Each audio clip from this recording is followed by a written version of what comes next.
بسم اللہ الرحمن الرحیم۔ دوستو، آج ہم آپ کے سامنے روزے کے فوائد و ثمرات کو بیان کرنے والے ہیں۔ روزے کے بہت سے ثمرات اور فوائد ہیں، دنیاوی اعتبار سے بھی اور اخروی اعتبار سے بھی۔ روزے رکھنے سے جہاں اطمینان قلب اور صبر و شکر جیسے روحانی فوائد حاصل ہوتے ہیں، وہاں پر کم کھانے کی وجہ سے معدے کو پورا اطمینان اور آرام بھی ملتا ہے۔ یعنی روزہ رکھنے سے انسان کے اندر صبر پیدا ہوتا ہے۔ جب بھوکا پیاسا رہے گا، بھوک لگنے پیاس لگنے کے باوجود انسان کھانے پینے سے رکا رہے گا، یعنی صبر کرے گا، اور جب روزہ افطار کرے گا تو افطار کرنے کے بعد اللہ کا شکر ادا کرے گا، تو انسان کو ایک خوشی ہوتی ہے روزے افطار کرنے کے وقت۔ تو انسان کے اندر صبر اور شکر جیسے یہ روحانی فوائد ملتے ہیں۔ اور وہاں پر روزے کی حالت میں کم کھانے کی وجہ سے معدے کو پورا اطمینان مہیا ہوتا ہے، آرام ملتا ہے، جس کی وجہ سے انسان مختلف بیماریوں سے محفوظ ہو جاتا ہے۔ اسی طرح روزے کی برکات حاصل کرنے کے لیے لوگ زکوٰۃ اور صدقات ادا کرتے ہیں، جس سے غرباء اور مساکین اور دوسرے ضرورت مندوں کی ضروریات پوری ہوتی ہیں۔ یعنی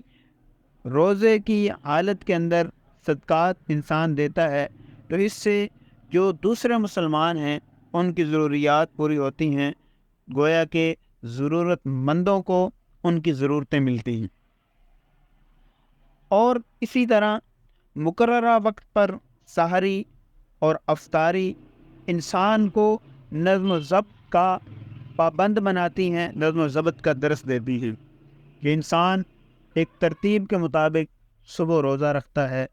اور پھر ترتیب کے مطابق شام کو افطار کرتا ہے۔ تو اس سے انسان کے اندر ایک کام کے جو کرنے کا نظم و ضبط ہے، کوئی بھی کام ہے اس کو ایک نظم و ضبط کے ساتھ کرنا چاہیے، تو انسان کے اندر روزے کے ساتھ نظم و ضبط پیدا ہوتا ہے۔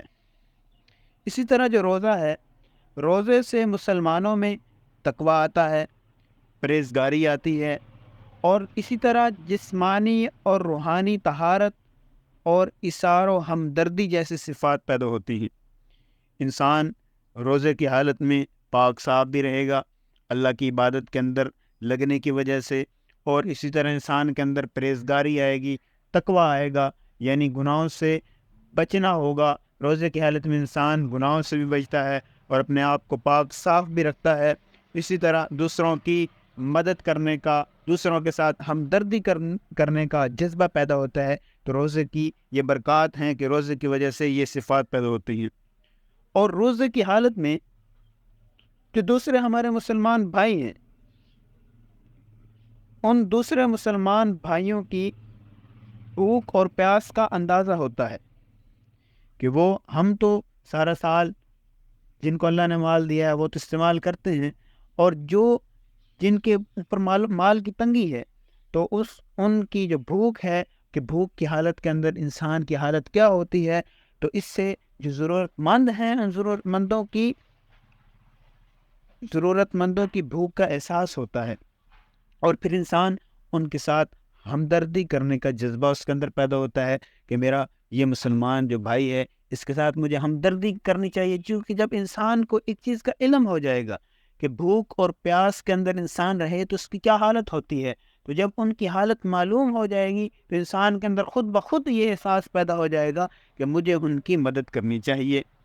اور اسی طرح روزی کی وجہ سے نیکی اور تقویٰ کی جو فضا ہے وہ عام معاشرے کے اندر قائم ہو جاتی ہے، جس کی وجہ سے مسلمانوں میں عبادت کا شوق بڑھ جاتا ہے۔ جب نیکی کرنے کا اور تقویٰ کا مادہ انسان کے اندر پیدا ہو جائے گا تو پھر انسان کو یہ رغبت ہوگی کہ میں عبادت کروں، عبادت کا شوق اس کے اندر خود بخود آئے گا۔ اور اسی طرح روحانی تسکین حاصل ہوتی ہے، انسان کی جو روح ہے اس کو تسکین ملتا ہے، سکون ملتا ہے۔ اور اس لیے ہمیں چاہیے کہ ہم رمضان المبارک کے اندر کثرت کے ساتھ صدقات کریں، خیرات کا اہتمام کریں، تاکہ جو ہمارے معاشرے کے غریب افراد ہیں ان کی مدد ہو سکے، اور وہ بھی عید الفطر کی خوشیوں میں شریک ہو سکیں، اور رمضان المبارک میں کثرت سے عبادت کرنی چاہیے تاکہ ہم اللہ رب العزت کو راضی کر کے اس سے اپنی بخشش کروا سکیں اور دنیا اور آخرت میں کامیابی حاصل کر سکیں۔ ہمیں رمضان المبارک کے معمولات کو، جو ہم نے رمضان المبارک کے اندر اپنی زندگی کے معمولات بنائے ہیں عبادت کرنے کے، ٹھیک ہے جی، ان معمولات کو پھر پورا سال ہم نے لے کر چلنا ہے۔ جو ہم نظم و ضبط کے ساتھ رمضان کے اندر چلتے رہے ہیں، تو اس کی ہم نے کوشش کرنی ہے کہ عام حالات کے اندر اب پورا سال اسی طرح ہم نے زندگی کا حصہ گزارنا ہے، جس طرح رمضان کے اندر اللہ کی عبادت بھی کرتے رہے ہیں، ایک نظم و ضبط کے ساتھ چلتے رہے ہیں، غرباء کی مدد کرتے رہے ہیں، تو اسی ترتیب سے ہم نے زندگی کو گزارنا ہے۔ تو زندگی گزارنے کا ایک طریقہ اور ایک سلیقہ، اللہ کو راضی کرنے کا ایک طریقہ اور سلیقہ انسان کے اندر آ جاتا ہے۔ اس لیے رمضان کے جو روزے ہیں ان کے فوائد اور ثمرات بہت زیادہ ہیں۔ اللہ رب العزت ہمیں ان ثمرات کو حاصل کرنے کی توفیق عطا فرمائے۔